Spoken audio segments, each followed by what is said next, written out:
Lo que vamos a ver ahora en este capítulo, vamos a ver los estados financieros básicos. Vamos a reconocerlos y vamos a darle una visión más financiera, ¿sí? Vamos a reconocer los estados financieros, ¿no? ¿Qué son los estados financieros? ¿No? ¿Qué son los estados financieros? Son estados contables con información financiera, ¿no? Porque ya lo hemos dicho, estos nacen de un proceso contable, ¿no? Información financiera porque es dinero, finanzas, dinero. ¿Cuáles son los objetivos, no? Primero, los estados financieros recrean financieramente el negocio. Te lo muestran todo en términos financieros, ¿no? La inversión, financiamiento y la actividad económica.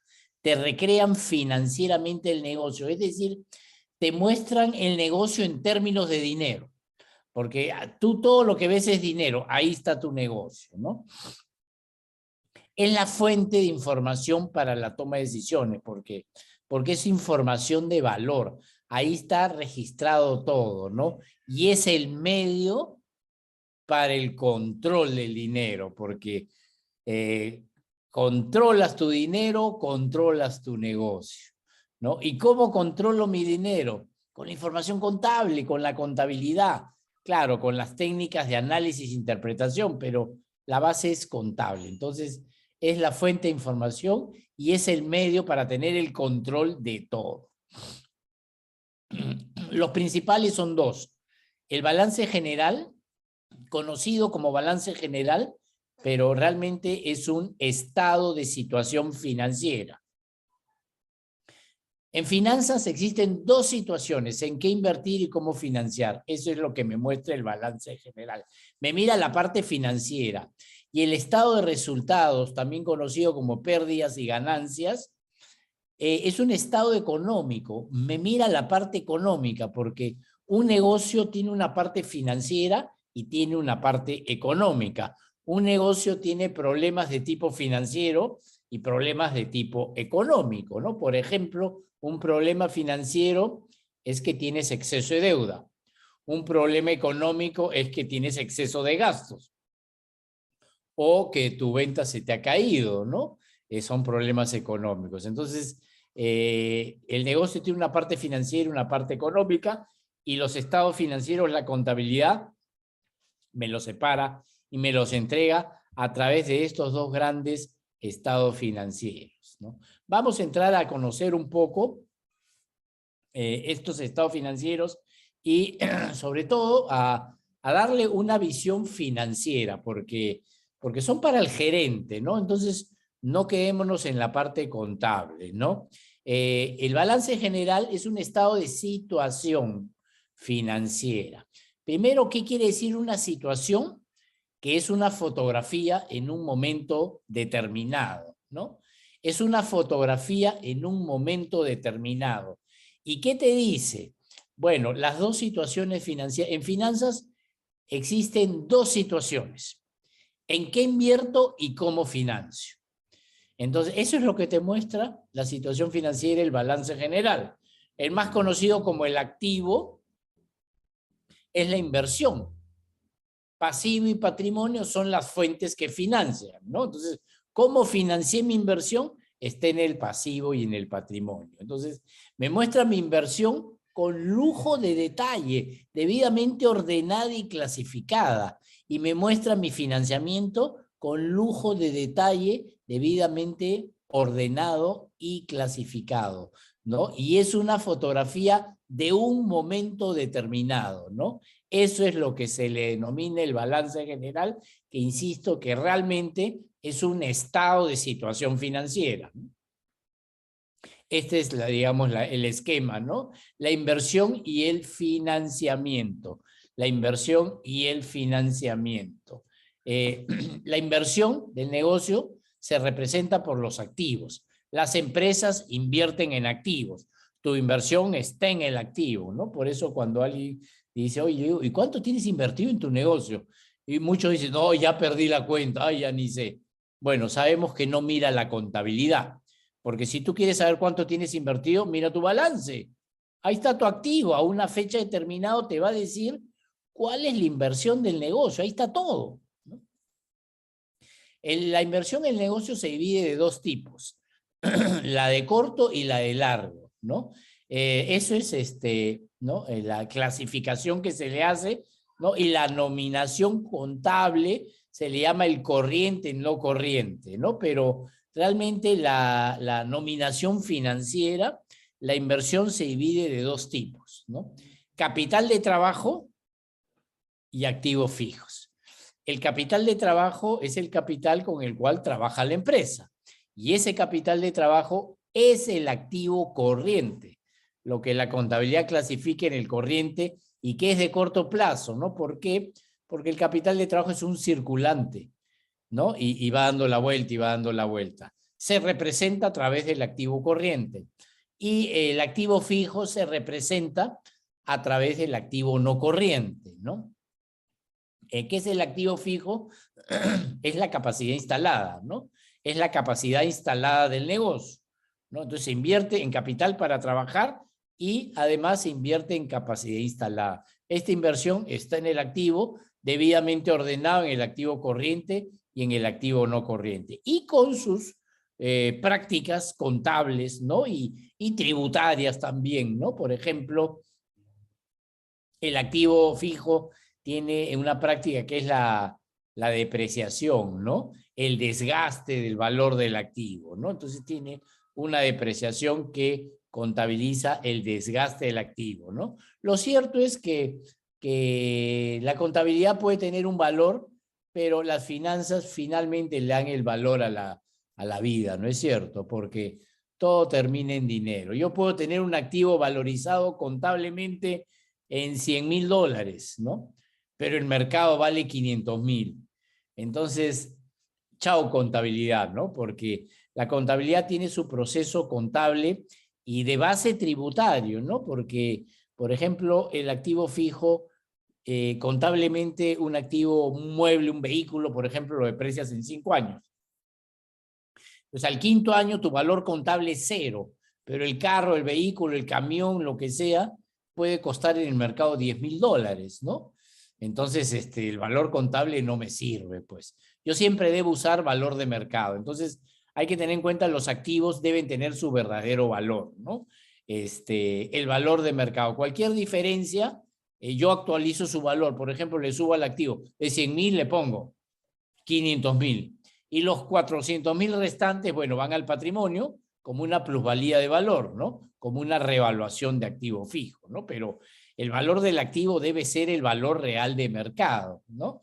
Y hay que tener en cuenta también, pues, que en los activos, ¿no? Cuando hay mala fe, hay que tener en cuenta que los pueden revaluar, ¿no? Los activos, porque hacen, pues, si bien existe un procedimiento de revaluación de activos, un procedimiento contable y legal, ¿no? Donde un perito, tasador, pero mi cuñado es perito, ¿no? Y le encanta la chela, la cerveza, ¿no?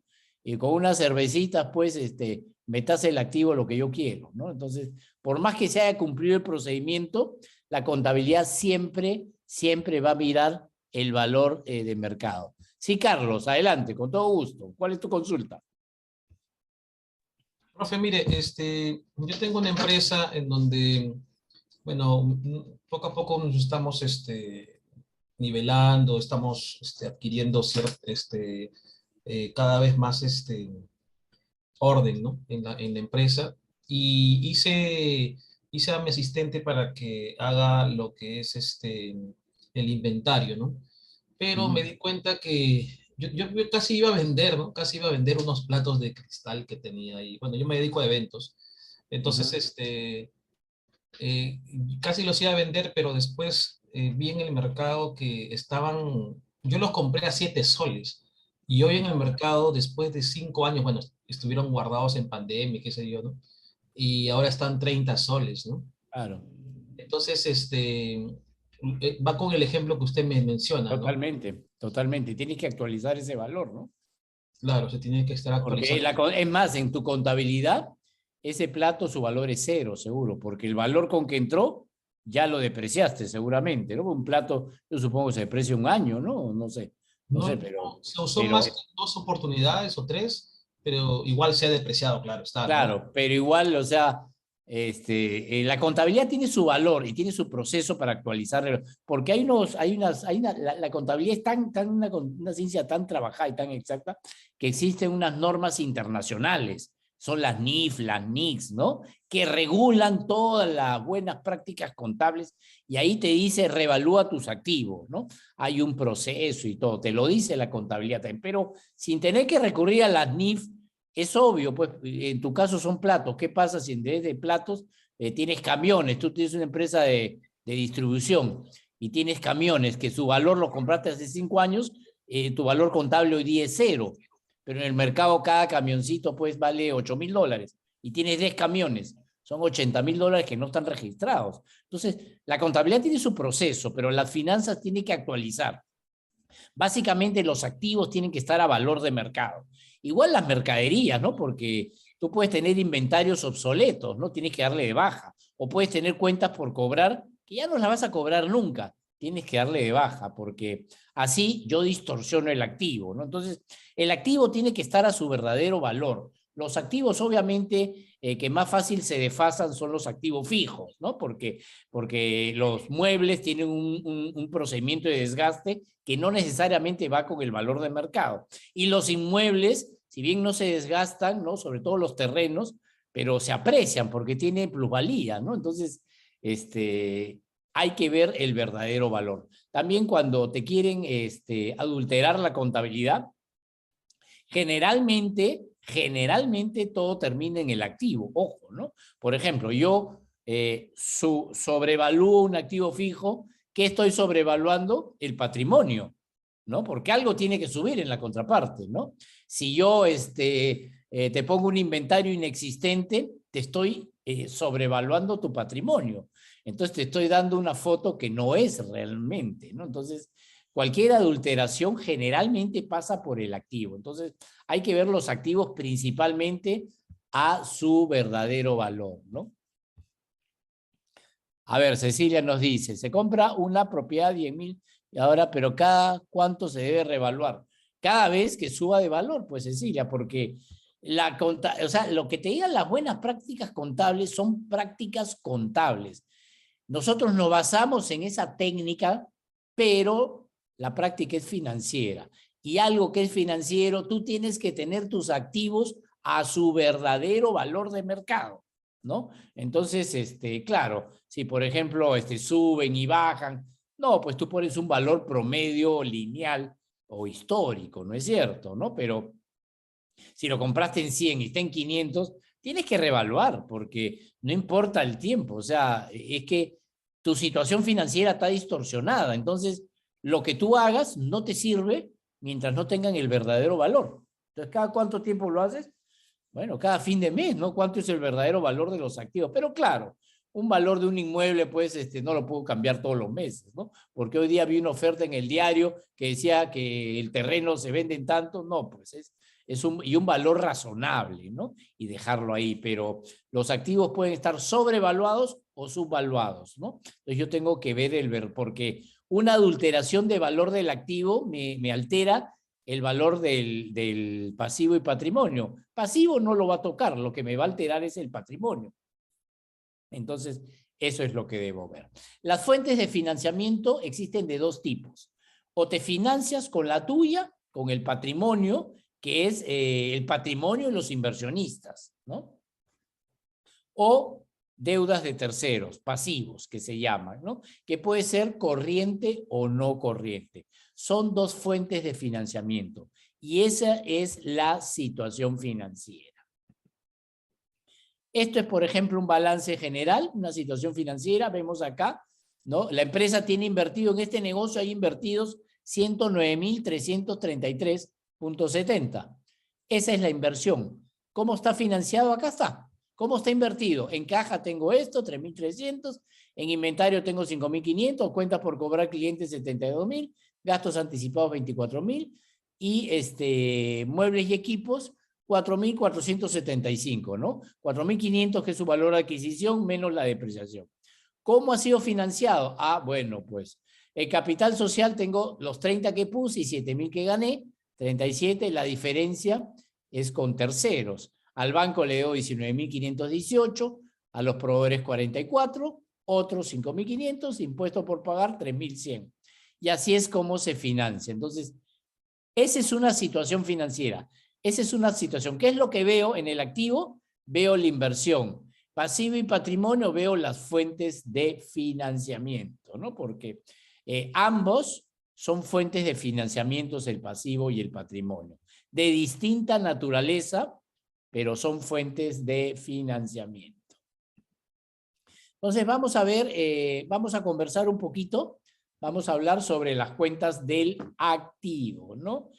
Sobre las cuentas. Lo primero que es la inversión. La inversión puede ser de corto o puede ser de largo, ¿no? La de corto, que es el activo corriente, se le llama activo corriente contablemente, ¿no? El corto plazo es un año, es el capital de trabajo, ¿no? Entonces yo quiero saber cuánto capital de trabajo tengo en la empresa. Mira tu activo corriente, ¿no? Porque muchos no saben cuál es su capital de trabajo. Pero vean su estado financiero, vean su activo corriente y ahí está tu capital de trabajo, ¿no? Es el capital con el que trabajas. Y el activo fijo o no corriente también, que es el de largo plazo, son inversiones básicamente en infraestructura, ¿no? Entonces se divide en corto y en largo. Capital de trabajo y capacidad instalada, ¿no? Esa es la inversión de un negocio. En cuanto al capital, a las cuentas del activo corriente, tenemos las tres principales, que son caja, cuentas por cobrar e inventario, ¿no? Lo que le llama, pues, la contabilidad le llama el disponible, que es la caja porque lo dispones, ¿no? El exigible, que son las cuentas por cobrar porque las exiges, que te paguen, ¿no? Y el realizable, porque es el inventario, porque es el que realizas, el que vendes, ¿no? Entonces, esas tres cuentas son en estricto las que usan en capital de trabajo. Ese es el capital de trabajo, está ahí, porque en la caja de ahí salen todos los costos, todos los gastos, sale de caja. El crédito, la cuenta por cobrar, es el crédito que yo doy para vender. Y el inventario es el producto que yo vendo, ¿no? Entonces, esas son las tres cuentas básicas que componen el capital de trabajo. Sin embargo, con la marcha del negocio, se van generando otras cuentas distractoras o voluntarias o obligadas, ¿no? Del capital de trabajo, ¿no? Por ejemplo, los impuestos por recuperar, ¿no? En muchos casos la SUNAT, pues la autoridad tributaria, ¿no? Tengo impuestos por recuperar, ¿no? Entonces, bueno, eso es mi capital de trabajo, ¿no? Porque se lo ha quedado, ¿no? También tengo otras cuentas, valores negociables, porque cuando yo tengo excesos de liquidez temporales, ¿no? Entonces, yo tengo capital de trabajo que no está trabajando. Entonces, el capital de trabajo que no trabaja, y para que no esté ocioso, porque los ociosos ya sabemos lo que pasa con los ociosos. Los ociosos no rentan. Entonces me lo llevo a trabajar temporalmente y lo invierto en un título valor, pues, ¿no? En un instrumento financiero de corto plazo y de bajo riesgo, ¿no? Bajo la estrategia del lobo, ¿no? ¿Cuál es la estrategia del lobo? Del lobo un pelo. Es decir, sacarle alguito a ese dinero que no está trabajando, ¿no? Entonces lo invierto en un título valor y esa cuenta la abro y se llama valores negociables. ¿Qué son valores negociables? Son cuando las empresas tienen excedentes de liquidez, entonces invierten en valores para sacarle alguna rentabilidad. Lo sacan de caja la plata y le invierten en valores. Son los excedentes de liquidez, ¿no? También tenemos otra cuenta muy usada, que son los gastos anticipados, ¿no? ¿Qué es un gasto anticipado? Es un gasto que lo hago antes, ¿no? Porque hay un principio contable, tributario y, ¿por qué no?, también financiero, ¿no? El principio del devengo. ¿Qué es el devengo? Es el realizado, ¿no? Por ejemplo, ¿no? Yo alquilo mi oficina y quiero pagar el año adelantado porque me dieron una oferta. ¿Lo puedo pagar? Es tu plata, tú puedes hacer lo que quieras, ¿no? Le pagas el arriendo adelantado de todo el año, ¿no? El arriendo es un gasto. ¿no? Es decir, va al gasto, al estado de resultados, ¿no? Y el gasto, recuerden que tiene un escudo tributario, ¿no? Tiene un beneficio tributario. Entonces, primero la SUNAT no te lo va a permitir. Por ejemplo, que en el mes de enero pongas en el gasto administrativo, porque es la oficina, ¿no? Es el alquiler de la oficina, es un gasto administrativo. Yo pongo en el mes de enero, pongo el alquiler de todo el año, porque lo pagué todo el año, ¿no? Pero ya, pues que lo pagues es una historia, ¿no? Pero tú no lo puedes pasar al gasto, porque seguramente si yo meto el alquiler de todo el año, voy a sacar mi estado de resultado y voy a salir en pero. Oye, digo, pero estamos perdiendo plata. No, es que te acuerdas que pagamos todo el año adelantado. Sí, ahí está todo el año. Pero ya los otros meses no vamos a tener alquiler. No, pues no es así, ¿no? Tú lo usas en enero, lo pagas en enero. Lo usas en febrero, lo pagas en febrero. Lo usas en marzo y lo pagas en marzo. Eso es el devengo. Primero, la tributación no te lo va a aceptar. ¿Por qué? Porque como el gasto tiene un beneficio, te ahorra impuestos, entonces tú vas a adelantar el beneficio y la SUNAT te va a decir, no, no se puede. Segundo, la contabilidad, las buenas prácticas no te lo van a permitir, porque las buenas prácticas se basan en el principio del devengo. Y tercero, las finanzas tampoco, pues, te lo va a permitir, ¿no? Si nadie lo admite, menos la finanza. ¿Por qué? Porque es lo que hemos dicho. ¿Cómo puede ser que me pases todo el gasto del año en el resultado del mes? Entonces el resultado del mes sale totalmente distorsionado. Yo lo puedo pagar porque lo puedo pagar, soy libre de pagarlo, pero ¿qué hago? ¿No? Yo lo pago y lo tengo que activar. Lo mando al activo como un gasto anticipado. Baja caja y sube gasto anticipado. ¿Qué quiere decir? He usado mi capital de trabajo, he adelantado todo el alquiler con mi capital de trabajo. ¿Y cuándo lo voy a pasar al gasto? A fin de enero paso el alquiler de enero. Fines de febrero, cuando cierro febrero, paso el arriendo de febrero. Y así sucesivamente. Entonces, los gastos son bajo el principio del devengo, cuando le corresponden. ¿Tú puedes pagarlo antes? Sí, tú eres libre de hacer, porque es tu dinero, ¿no? Pero lo tienes, no lo puedes pasar al gasto, porque no está bien, ni tributario, ni contable, ni financieramente. Entonces hay una cuenta gastos anticipados, ¿no? Y bueno, y hay muchas otras cuentas, estas son las que más se usan, las cuentas de otros activos. Hay una cuenta que es otros activos, que le llaman la cuenta bolsa, basura, ¿no? Todo lo metes ahí, lo metes ahí. A veces, cuando las empresas compran, pues, sin documento formal, sin el IVA o el IGB, ¿no? Compran algo, no tienen el documento contable para poderlo pasar tributariamente al gasto. Entonces, ¿qué haces? Lo guardas ahí, ¿no? En otros, ¿no? Y ahí se acumulan, ¿no? Y te conviene acumularlo. Bueno, porque es un gasto que no lo has podido pasar al gasto, ¿no? Entonces lo guardas ahí. Entonces, es un activo basura. ¿Por qué? Porque te está inflando el activo, ¿no? Y ya debió irse y no se ha podido ir porque no tiene el documento contable o tributario. Entonces, cuando yo veo los activos hay que revisar qué es lo que hay en las cuentas del activo corriente, ¿no? Entonces, ¿y esta cuenta qué es? ¿Y acá qué hay? ¿Y esto por qué? ¿Por qué? Porque es la inversión y yo tengo que ver en qué se ha invertido, ¿no? Sea mío o sea ajeno. Otras consideraciones importantes, las cuentas por cobrar se deben de identificar. Una cosa son las comerciales o clientes y los terceros, ¿no? Nunca mezclemos las cuentas comerciales con las cuentas terceras. ¿Quiénes son terceros? Bueno, quien tú quieras, ¿no? Porque tú eres libre de prestar porque es tu plata, ¿no? Yo le puedo prestar al accionista, cuentas por cobrar accionista, ¿no? O a los empleados, cuentas por cobrar empleados, ¿no? O relacionados, pues, al gerente, no lo sé, ¿no? Pero yo tengo que identificar la cuenta, ¿no? Pues yo debo saber cuáles son comerciales, cuáles son relacionados, ¿no? Y otros, ¿no? Por ejemplo, yo le puedo prestar a mi suegra, pues, ¿no? ¿Por qué? Porque me pica siempre, pues la suegra me pica, ¿no? Entonces ya, pues si no, mi mujer me mata si no le presto, ya, préstamo la suegrita. O sea, puedes hacerlo porque es tu empresa. Ojo, Te estás gastando tu capital de trabajo en prestarle a tu suegra, ¿no? Dice, oh, es una inversión porque mi mujer no me molesta. Bueno, pero te estás tirando tu capital de trabajo, ¿no? Eres libre, pero sácalo. Para cuando hagas tus análisis, sácalo. Eso no te sirve, ¿no? Entonces sacas eso de ahí. Entonces las cuentas por cobrar se deben de separar.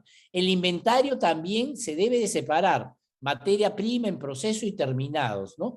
Depende de qué es lo que tú quieres ver, ¿no? Porque a la mayoría de las empresas le interesa ir midiendo cómo van sus inventarios, pero el inventario puede tener 3 estatus, entonces también se separan. Y en general esas son las cuentas principales que componen el capital de trabajo, ¿no? Y sus derivadas o sus distracciones, distractoras, yo las llamo, ¿no? Esas son las cuentas del activo. Hay otras, pero esas son los más importantes. Lo importante es revisarlas, ¿no? Y cada una de esas cuentas tiene anexos, ¿no? Porque cuentas por cobrar, el anexo, la cuenta por cobrar, ¿no? Entonces tú entras al anexo y vas a ver todas las cuentas por cobrar con lujo de detalle, ¿no? Con fecha, con número de factura, nombre de cliente, montos, ¿no? Y fecha de emisión, ¿no? Entonces tú puedes entrar, el inventario, vas a tener el detalle del inventario, ¿no? Entonces, todas las cuentas que tienen en la contabilidad tiene sus subcuentas porque han sido armados en este proceso que empieza desde la cuenta madre, que es el libro diario, ¿no? Y de ahí sube. Entonces yo puedo regresar y cada una de esas cuentas yo puedo entrar y voy a ver el lujo de detalle de lo que contiene cada cuenta, ¿no? Eso se le llama los anexos. Bueno, los de largo plazo o no corrientes son más de un año. Básicamente acá, o sea, pueden ser realmente cualquiera de estos, puede ser menos la caja, obviamente, porque la caja es disponible cuando tú quieras. Yo puedo tener crédito más de un año, pero ¿quién pues va a dar crédito más de un año? Y si tú lo das, lo puedes dar, pero lo terminas vendiendo, porque, oye, tu capital de trabajo lo vas a recuperar en más de un año, ¿no? Entonces, casi no va a trabajar, ¿no? Entonces, no vas a tener mucha rentabilidad. Igual puedo tener inventario más de un año, pero oye, un inventario más de un año, ¿será lógico? No, pues, ¿no? O sea, en el largo plazo puede haber cualquier cuenta que tenga más de un año, pero realmente las principales cuentas son activos fijos, ¿no? Los activos fijos tienen de dos naturalezas, pueden ser de dos naturalezas, ¿no? Los tangibles y los intangibles.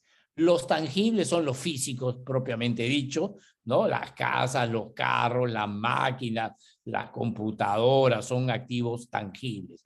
Y los intangibles básicamente son derechos valorizados, ¿no? Por ejemplo, los software, las licencias, las marcas, ¿no? Tienen un valor, ¿no? Y a veces lo que más valor tiene es el intangible que el tangible, ¿no? Pero cuantificar su valor, pues es más difícil del intangible que el tangible, porque es subjetivo, mucho depende del futuro, ¿no? Entonces, en cambio, un activo físico tangible, hay un mercado de activos físicos, tú vas al mercado, un carro, ¿qué marca, qué año? Vale eso, un terreno, ves la ubicación, el metraje, ¿no? Los activos físicos pues tienen un mercado físico, ¿no? Casi todos, no todos, pero muchos de ellos sí, ¿no? En cambio, valoriza una marca, pues ¿dónde está el mercado de las marcas? ¿No? Valoriza un derecho, ¿no? Entonces, no todo es fácil cuantificarlo, pero tienen valor. Los activos fijos, que son de esos dos tipos, contablemente tienen una metodología que se llama la depreciación de los activos tangibles, que es una provisión para recuperar el valor de la inversión, y la amortización, que es la depreciación del intangible, ¿no? Por ejemplo, si yo compro un vehículo, la autoridad tributaria te dice, lo deprecias en 5 años, ¿no? Me costó, para hacerlo simple, $60,000. Entonces, durante 60 meses, $1,000 baja el gasto, ¿no? Entonces, el activo, la depreciación del activo lo paso como un gasto administrativo, operativo, dependiendo de la naturaleza del activo, ¿no? Entonces pasa como un gasto, ¿no? Y como la plata no sale, ¿no? Pero yo lo paso como un gasto, regresa al activo en negativo, ¿no? Y se hace como una provisión. Entonces, 60.000 menos 1.000, valor activo neto son los 59.000. Ese es el valor contable. Y así pues llegas, no sé, llegas al mes 48, ¿no? El valor del activo va a ser, valor del activo fijo, 60.000, depreciación acumulada del activo van a ser 48, valor del activo neto van a ser 12.000, ¿no? Entonces, ese valor, ese activo ya tiene un valor de 12.000, pero ojo, valor contable, hay que ver lo que hablamos, ok, ¿cuánto vale en el mercado ese activo? De repente el mercado está en 24, yo le pongo 24, ¿no? Y de ahí le pongo una plusvalía al patrimonio porque ha crecido, ¿no?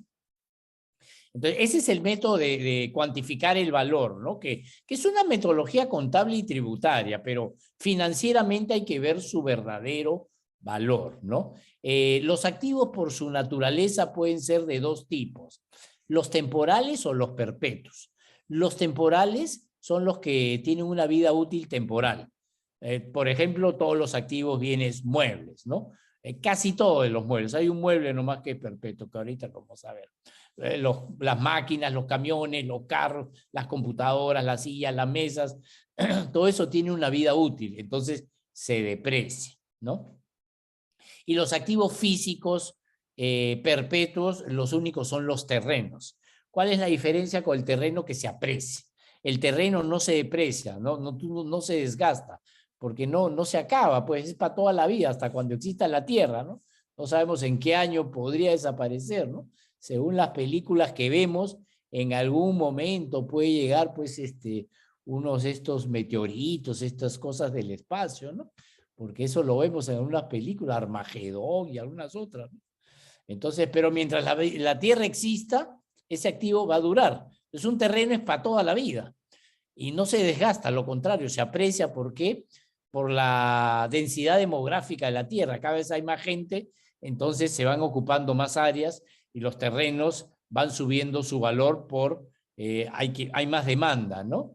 Y ese es un proceso natural, entonces tiene una apreciación.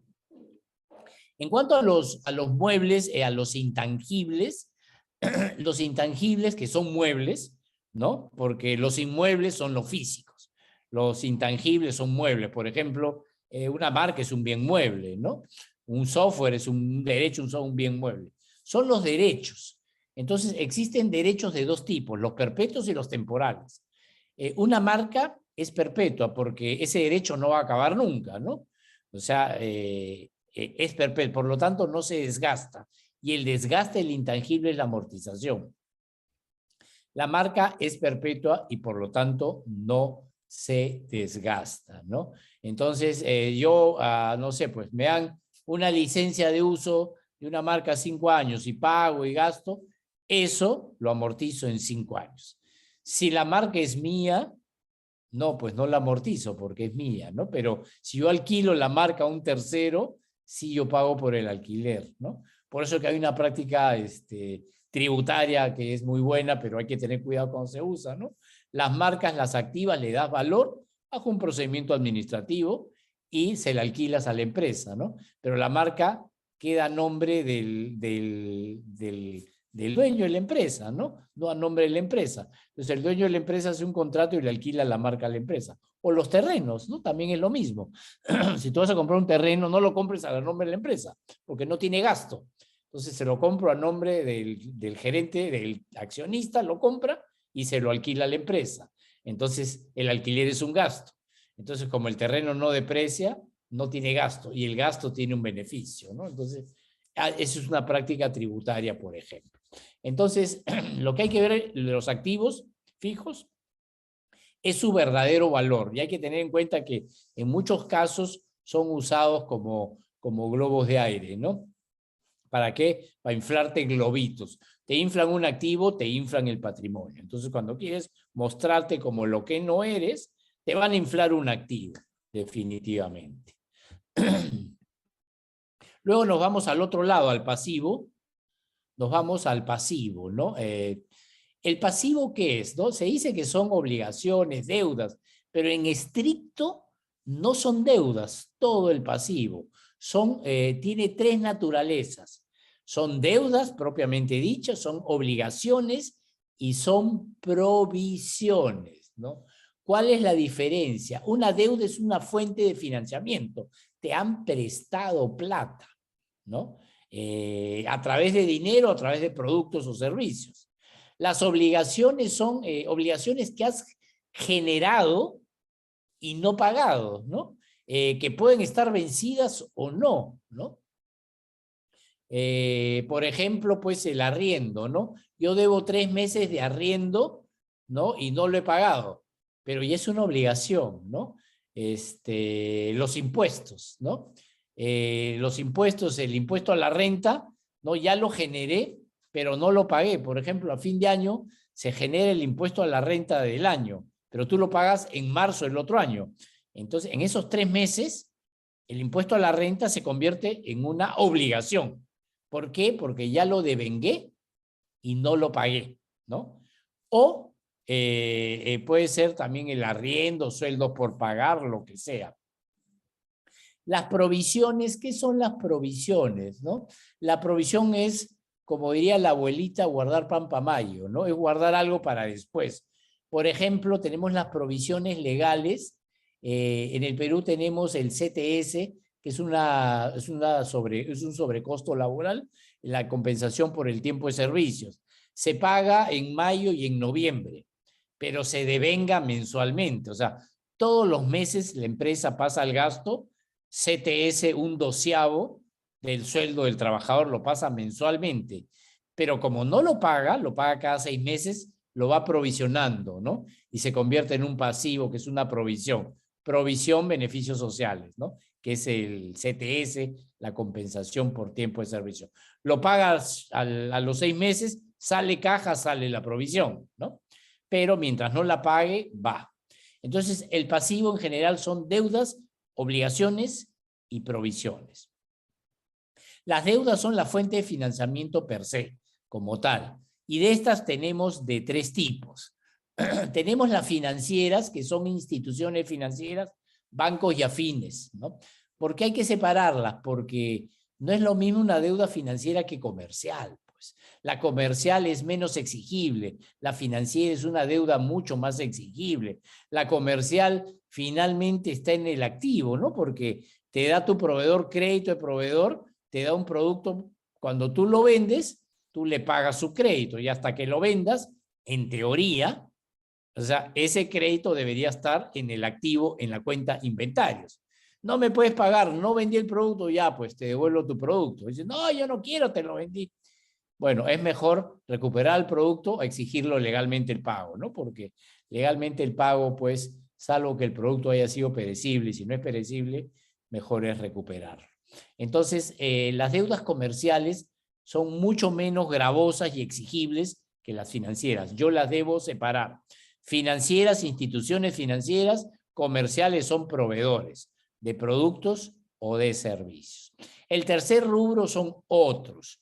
De los otros podemos tener relacionados o no relacionados.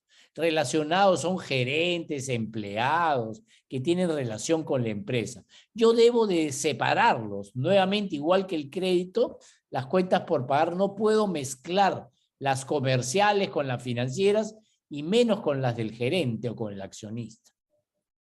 Ahí puedo tener cuentas por cobrar accionista, ¿no?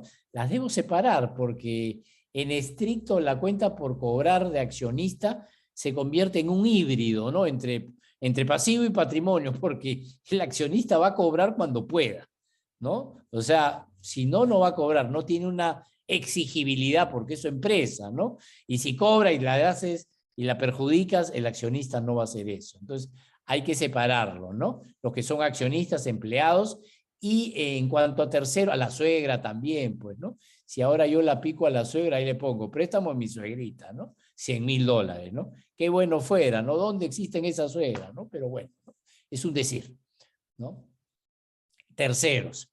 Lo que hay que tener cuidado con las cuentas de terceros es terceros desconocidos, ¿no? Lavado de activos. Hoy día en el mundo, ¿no? El tema del lavado de activos está muy fuerte y hay leyes muy duras contra el lavado de activos. En el Perú, pues la ley de lavado de activos, es más, todos los políticos que meten preso es por la ley de lavado de activos, ¿no?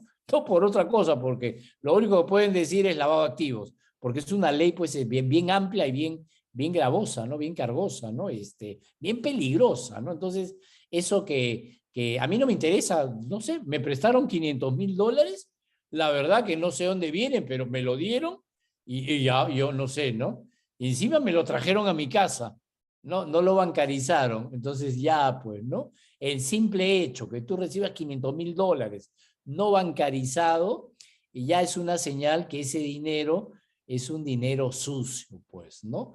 Y ahí nomás ya puedes tener problemas. Entonces, tú tienes que tener una idea del origen de los fondos que recibes, que sean lícitos, ¿no? Porque si no son lícitos, te van a incorporar en un proceso de lavado de activos, a ti y a tu empresa, y ahí te acabaste, ¿no? Porque la moral tuya y de tu empresa se vienen abajo y tu negocio se perjudicó, ¿no? Entonces, yo no puedo recibir dinero de cualquiera.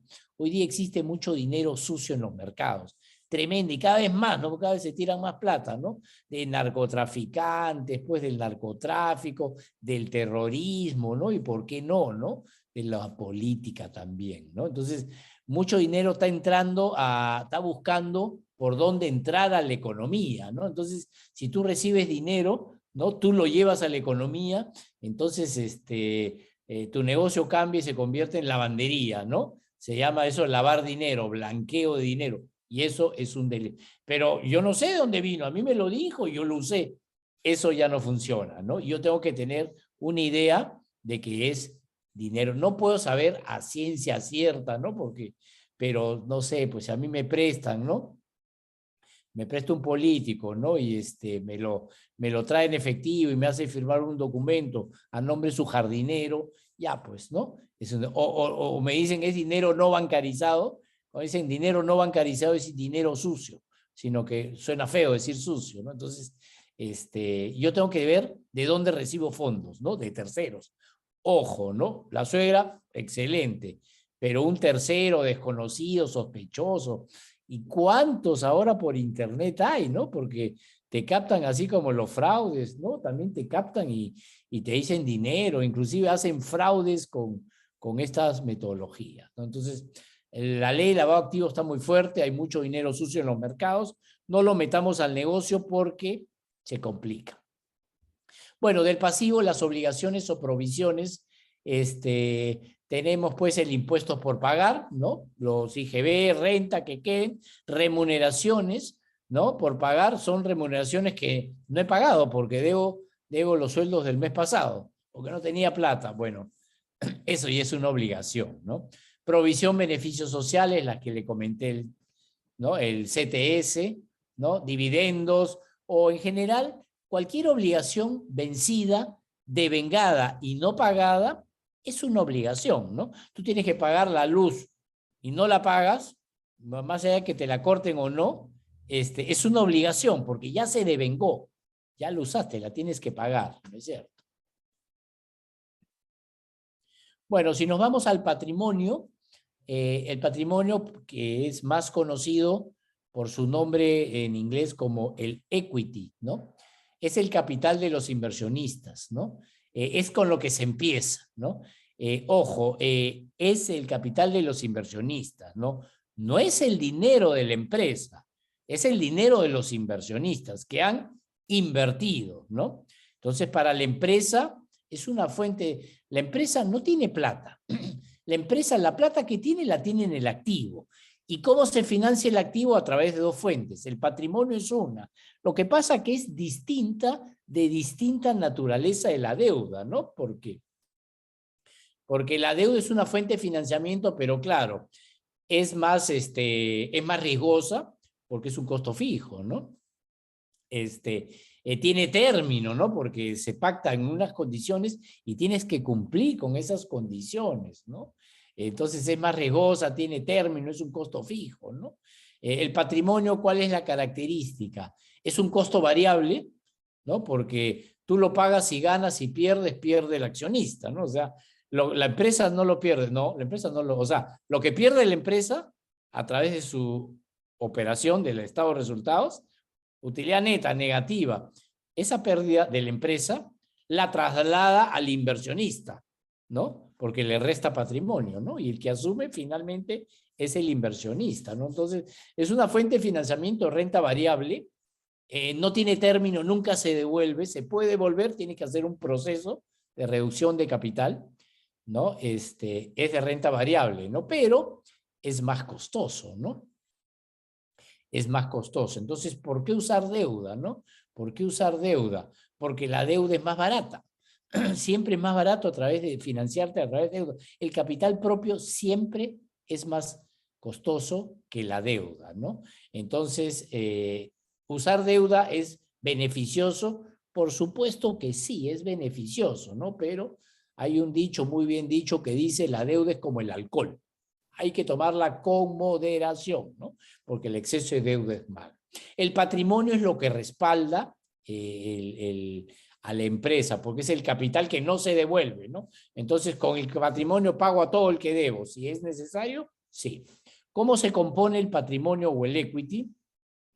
La primera cuenta es el capital social. El capital social es de ley, pues es el capital de ley. Es el capital legal, ¿no? Con el cual se constituye la empresa, ¿no? Y con lo que empieza a operar, porque una empresa sin capital, ¿cómo va a operar, no?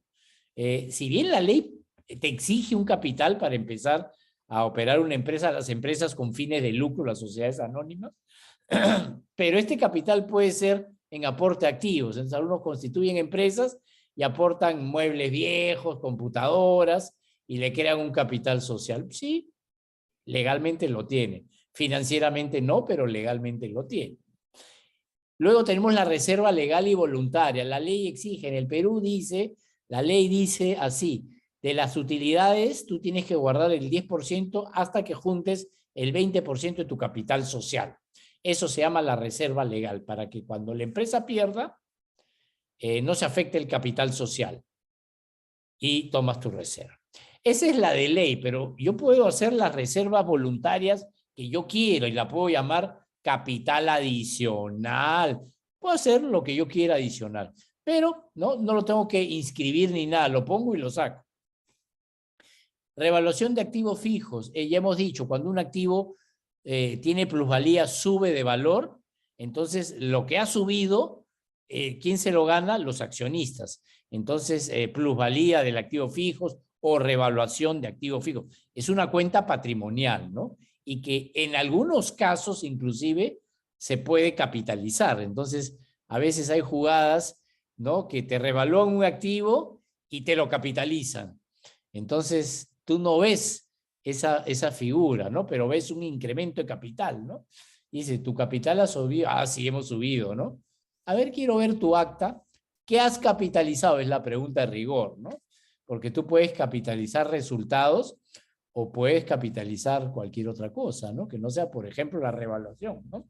Y ahí me pueden haber inflado.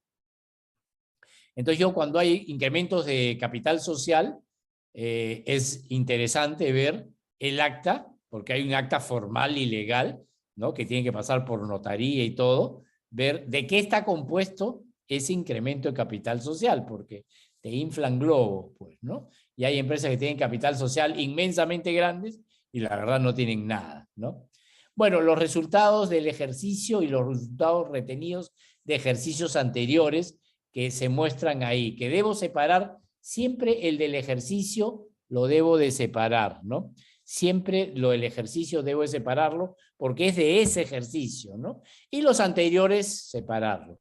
¿Los puedo capitalizar o no? Sí, ¿no? Realmente, cuando un banco te ve con resultados retenidos interesantes, lo que te va a exigir para prestarte, ¿no? Es que lo capitalices, ¿no? Entonces, ¿cuál es el beneficio de capitalizar una utilidad? ¿Por qué no la dejo ahí? Porque finalmente está en capital social, el dinero, está en reservas, está en revaluación, está en resultados, está en utilidad. Ese dinero ya está invertido en el activo, ya está invertido. y el que yo lo capitalice, es decir, de resultados retenidos a través de un proceso notarial y registral, lo paso a capital social, o sea, no cambia en nada la situación financiera, porque la plata sigue estando donde estaba. Sin embargo, cuando tú quieras sacar la plata del negocio, no la puedes sacar así nomás legalmente, ¿no? Porque para sacarla tienes que hacer una reducción de capital social. Si tú dejas resultados retenidos, tú haces un acuerdo de directorio o junta de accionistas, sacas caja y sacas resultados. Y nada, ¿no? En cambio, cuando ya está capitalizado, ya no se puede retirar tan fácilmente. Por eso es que a los bancos siempre les gusta pedirte que capitalices, para que se aseguren que la plata no salga del negocio, ¿no? Muchos dicen, por supuesto, yo capitalizo todo lo que gano lo capitalizo, ¿no? Capitalizan, pero y ves tu activo, dice, cuentas por cobrar accionista. O sea, sacas la plata por arriba. Al final es lo mismo, ¿no es cierto? Pero dicen, no, yo capitalizo todo. Y esas son las cuentas del patrimonio. A ver, acá nos dice, hay una pregunta de Mario. Si hay revaluación de activos, entonces habría excedente. Es lo mismo, ¿no? Es lo mismo. La revaluación de activos es un excedente de revaluación, como quieras llamarlo, o plusvalía. Es la misma cuenta. Esto funciona en dos cuentas. En el activo, que es la inversión, revalúas el valor de tu activo, le cambias de valor. Esa diferencia de valor va en una cuenta patrimonial que se llama revaluación de activos, excedente de revaluación o plusvalía, lo que sea, porque ha ganado valor ese activo. ¿Y quién lo gana? Lo ganan los accionistas, porque son los dueños del negocio. Entonces, esa contrapartida de lo que sube de valor, automáticamente va al patrimonio y es un incremento patrimonial, ¿no?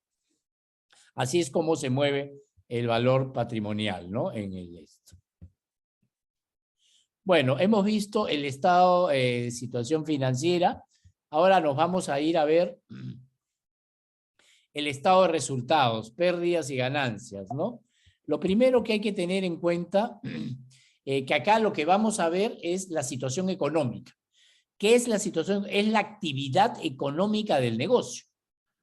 Porque el negocio tiene una parte financiera y una económica, que es ventas, costos y gastos. Esa es la parte económica. Primer punto. Segundo punto, que acá no es una foto, no es una situación así de fotografía.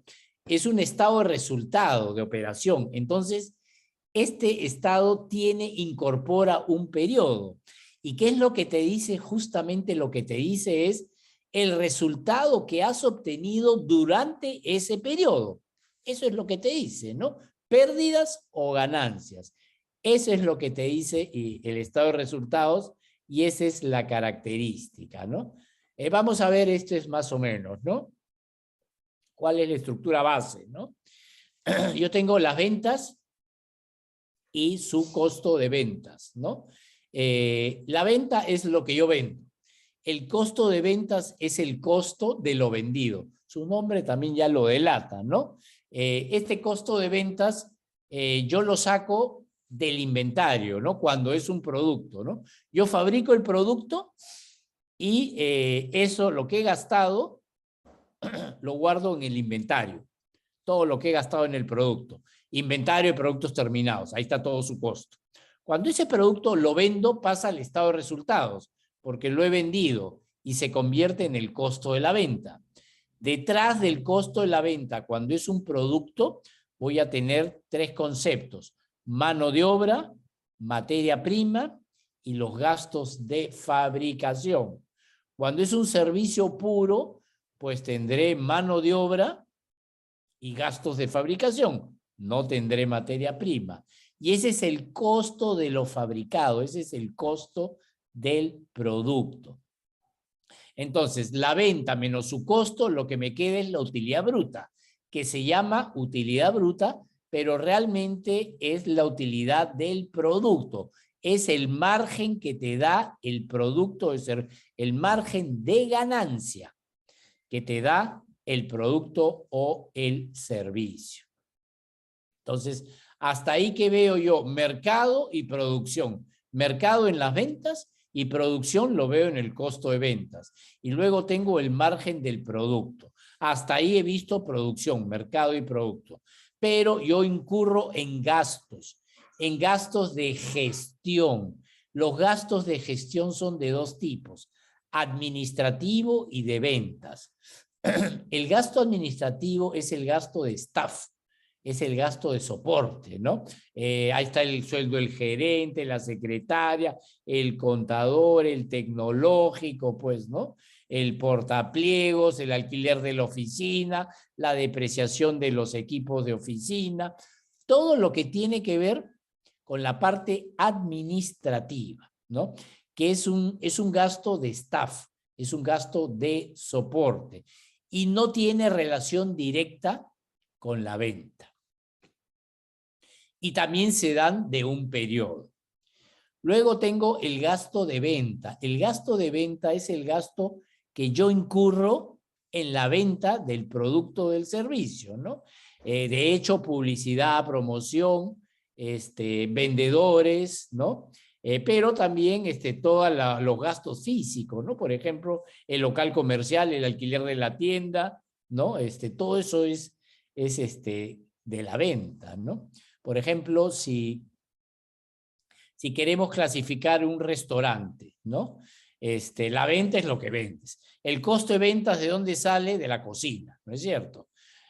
Todos los insumos, que es la materia prima, la mano de obra, que es el chef, el cocinero, sus asistentes, ¿no? Y los gastos de fabricación, que es, no sé, pues la luz, el agua, equivalente, ¿no? El alquiler de la cocina, claro, tú no alquilas la cocina solamente, no alquilas toda la casa, pero tú sacas el proporcional, pues, el gasto proporcional de la cocina y se lo imputas, ¿no? No sé, pues, la depreciación de los equipos de cocina son los gastos de fabricación. Luego tengo el gasto de venta, aparte publicidad, promoción, página web, redes sociales, todo eso es gasto de ventas, ¿no? Todo el salón de atención al público, los mozos son un gasto de venta. Toda la depreciación de los equipos de salón, las mesas, los sillas, los platos, los utensilios, porque yo eso es lo que uso para vender. Entonces, ese es un gasto de ventas, ¿no? Y el gasto, y el alquiler del local también, pero no de todo el local, ¿no? Porque tú alquilas una casa y tú dices, bueno, ok, el segundo piso van a estar mis oficinas, el primer piso va a ser el restaurante y la cocina, ¿no? Entonces tú tienes que costear cuánto le corresponde de ese alquiler a la cocina, a la oficina y al área de ventas. Entonces tú un alquiler lo separas. Una parte es para el costo de ventas, una parte para el gasto de administración y una parte para el gasto de ventas, ¿no? Y así es como se prorrata. Yo tengo que separarlos. ¿Por qué?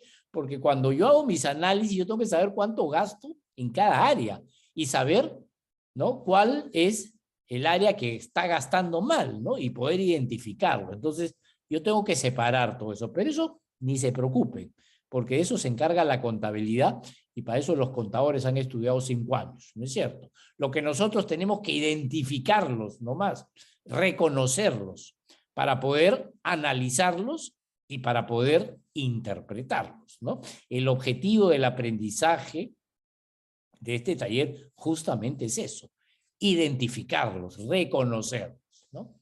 Luego tengo la utilidad operativa, ¿no? Entonces, a la utilidad del producto le quito los gastos de gestión, que son de administración y de venta, y me queda la utilidad operativa, ¿no?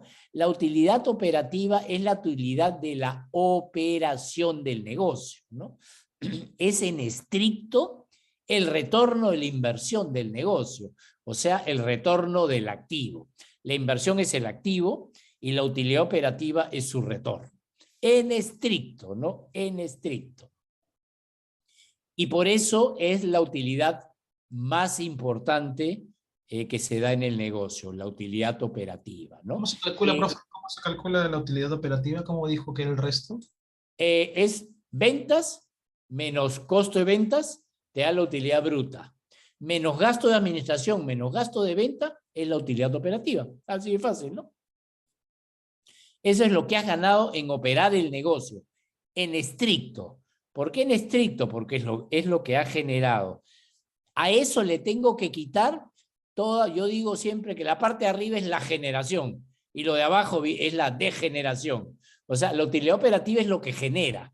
Y después que viene lo que degenera, pagar obligaciones financieras y tributarias, ¿no? Entonces viene la parte financiera, ingresos y egresos financieros, diferencias de cambio, ¿no? Viene en la parte financiera, ¿no? Y eso, ¿no? Normalmente son salidas. También ahí debajo de la parte financiera podemos tener otros ingresos o egresos no operativos, ¿no? Por ejemplo, yo vendo una máquina en desuso, con factura y todo. Eso es una venta, sí, pero yo no la pongo arriba, porque las ventas de arriba son las ventas del negocio y yo no me dedico a vender máquina vieja. Es una máquina obsoleta que le he vendido, pero es un ingreso extraordinario que va abajo, debajo de la utilidad operativa, ahí debajo de la parte financiera, ahí pueden haber ingresos o egresos extraordinarios que no son propios de la operación del negocio. También tengo los impuestos, el impuesto a la renta, por ahí también está el impuesto a los trabajadores y me queda la utilidad neta, ¿no? Entonces, de las utilidades, el estado de resultados me dice utilidad o pérdida, ¿no? Yo tengo 4. La bruta, que es la del producto, la operativa, que es la del negocio, antes de impuestos, y la neta, que es la neta para el inversionista, ¿no? La más importante es la operativa porque es donde se genera, ¿no? Y ahí tú ves la generación, ¿no? Es tan importante que de ahí nace un indicador que es el EBITDA, ¿no? El EBITDA, que es la generación de caja, ¿no? Earning before interest and tax. La utilidad operativa, por sus siglas, es la utilidad antes de intereses e impuestos. Si lo llevo al English, es EBIT, Earning Before Interest and Tax, ingresos antes de intereses e impuestos. El EBIT es la utilidad operativa. Sin embargo, yo le he quitado la depreciación o amortización de intangibles en el costo de ventas. Si yo deprecio una máquina, está en el costo de venta, de producción. El carro del gerente es un gasto administrativo, la depreciación del carro, ¿no? El gasto del camión de reparto, la depreciación, es un gasto de ventas. Entonces, son gastos que yo he restado, pero como son provisiones y el dinero nunca salió, yo se lo devuelvo. Y el EBITDA se convierte en el EBITDA. Le devuelvo la depreciación y la amortización y se convierte en el EBITDA, que es el indicador de generación de caja, que es el indicador más importante.